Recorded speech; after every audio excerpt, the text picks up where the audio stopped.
சிதம்பரம் நகர காவல் நிலையத்திலிருந்து போலீசார் புடைசூழ அழைத்து வரப்படும் இவர்கள் கள்ளக்காதலுக்காக பல்கலைக்கழக பேராசிரியரை கொன்ற கொலைகார ஜோடி.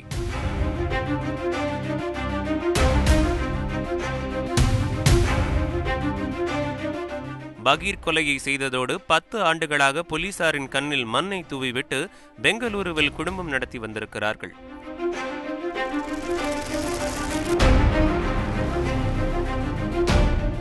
மிஸ்ட் காலில் காதல், கணவர் கார் ஏற்றி கொலை, விபத்து நாடகம், தலைமறைவு என பல பரபரப்பு திருப்பங்களை கொண்ட இந்த சம்பவத்தின் பின்னணியை அறிய செய்தியாளர் கண்ணதாசனை களத்தில் இறக்கினோம். 30/8/2013 இரவு 11 மணியளவில் சிதம்பரம் கனகசபை நகரில் சம்பத் என்பவர் தலை சிதைந்து சடலமாக கிடந்திருக்கிறார். அப்போது அவருக்கு வயது 36. சிதம்பரம் பல்கலைக்கழகத்தில் உதவி பேராசிரியராக பணியாற்றி வந்திருக்கிறார். சம்பத்துக்கு கிரண் ரூபினி என்ற பெண்ணுடன் திருமணமாகி ஒரு மகள் உள்ளார். சம்பவத்தன்று இரவு மனைவிக்கு மாத்திரை வாங்குவதற்காக வெளியே சென்ற சம்பத் ஒரு விபத்தில் சிக்கி இறந்ததாக சொல்லப்படுகிறது. தகவல் அறிந்து வந்த போலீசார் சடலத்தை ஆய்வு செய்ததில் தலையில் பலத்த காயம் இருப்பதை கண்டறிந்துள்ளனர். உடனே நடந்திருப்பது கொலையாக இருக்கலாமோ என்று சந்தேகித்த டிஎஸ்பி ராஜாராம் விசாரணையை தொடங்கியிருக்கிறார். கிட்டத்தட்ட ஒரு விபத்தை செய்துவிட்டு ஒரு வாகனம் சென்றது போன்ற ஒரு பாவனைகளை உருவாக்கும் விதமாக அந்த காட்சிகள் அங்கு அந்த சம்பவ இடம் சித்தரிக்கப்பட்டிருந்தது. ஒரு விபத்தை ஏற்படுத்தி இருந்தால் அந்த சென்ற வாகனம் அவ்வாறே சென்றிருக்கும். மீண்டும் முன்னும் பின்னுமாக சென்று வருவதற்கான காரணம் என்பதை ஆழமாக சிந்தித்து ஆழமாக கண்டுபிடித்து இதில் புலம் விசாரணை என்று திறம்பட செய்து விட்டார்கள் அந்த காவலர்கள். அப்போதுதான் சம்பத்தின் மனைவி மீது போலீசாரின் மொத்த சந்தேகமும் திரும்பியிருக்கிறது. இதனால் அவரது மனைவி கிரண் ரூபினியை ரகசியமாக கண்காணித்து வந்துள்ளனர். சம்பவம் நடந்த 2 நாட்களில் சென்னையில் இருந்து வந்த ராஜேஷ் என்பவரோடு கிரண் ரூபினியை வீட்டிலேயே வைத்து லாக் செய்திருக்கிறது காவல்துறை. அந்த ராஜேஷ் வேறு யாருமல்ல, கிரண் ரூபினியின் கள்ளக்காதலன். இருவரும் சேர்ந்துதான் சம்பத்தை கொலை செய்துவிட்டு ஒன்றும் தெரியாதது போல நாடகமாடி இருக்கிறார்கள். 2010ஆம் ஆண்டு கிரண் ரூபினிக்கு ஒரு மெசேஜ் வந்திருக்கிறது. அந்த மெசேஜுக்கு ரிப்ளை செய்தபோதுதான் தன்னை ராஜேஷ் என்று அறிமுகம் செய்து கொண்டு பேசி இருக்கிறார் இந்த கொலைகாரன். நாளடைவில் அந்த பழக்கம் கள்ளக்காதலாக மாற சிதம்பரத்தில் அறை எடுத்து தங்கி அடிக்கடி உல்லாசமாக இருந்து வந்துள்ளனர்.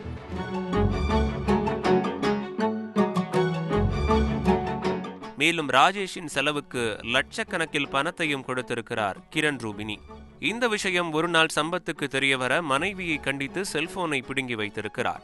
இதனால் கள்ளக்காதலனுடன் பேச முடியாமல் போயிருக்கிறது.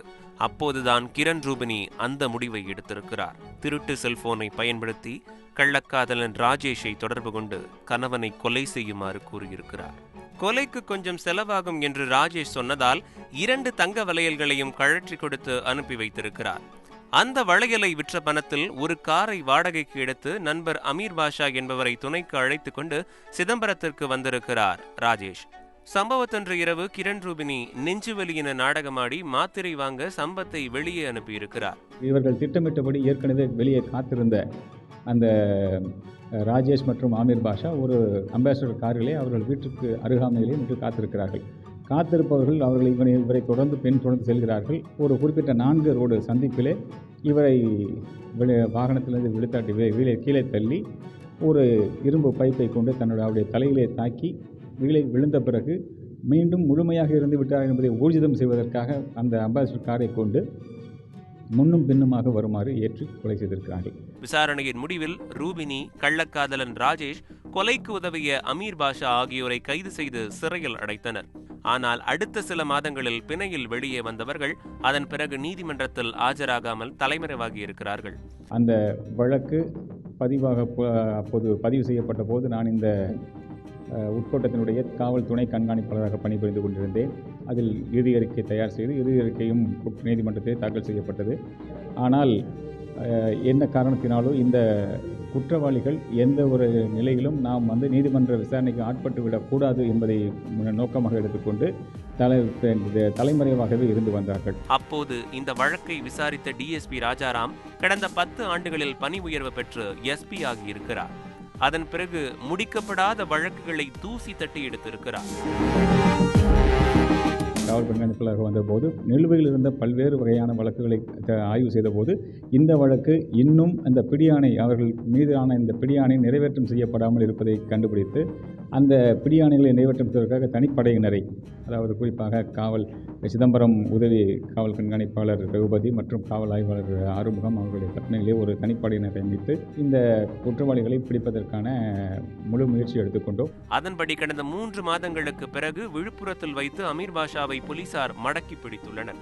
அவரிடம் விசாரணை நடத்தி கிடைத்த தகவலின்படி 10 ஆண்டுகளாக பெங்களூருவில் கணவன் மனைவி போல குடித்தனம் நடத்தி வந்த கிரண் ரூபினி ராஜேஷை சுற்றி வளைத்து பிடித்து கைது செய்துள்ளனர். 10 ஆண்டுகள் முடங்கி கிடந்த வழக்கை முடித்து வைத்த எஸ்பி ராஜாராம் மற்றும் குற்றவாளிகளை பிடிக்க உறுதுணையாக இருந்த காவலர்களை அனைவரும் வெகுவாக பாராட்டி வருகின்றனர். எவருக்கும் வன்முறை தீர்வாக இருக்கவும் முடியாது. அவரவர் அவருடைய விருப்பங்களை இன்றைக்கெல்லாம் வெளிப்படுத்துவதற்கும் அவருடைய எண்ணங்களை வெளிப்படுத்துவதற்கும் போதிய காரணிகளும் சமூக பின்புலங்களும் இன்று இருக்கின்றன. எல்லோரும் எல்லோற்றையும் புரிந்து கொள்ளக்கூடிய நபர்களாகவும் இருக்கின்றார்கள். இத்தகைய வன்முறைகள் என்றும் என்றைக்கும் தேவையில்லை.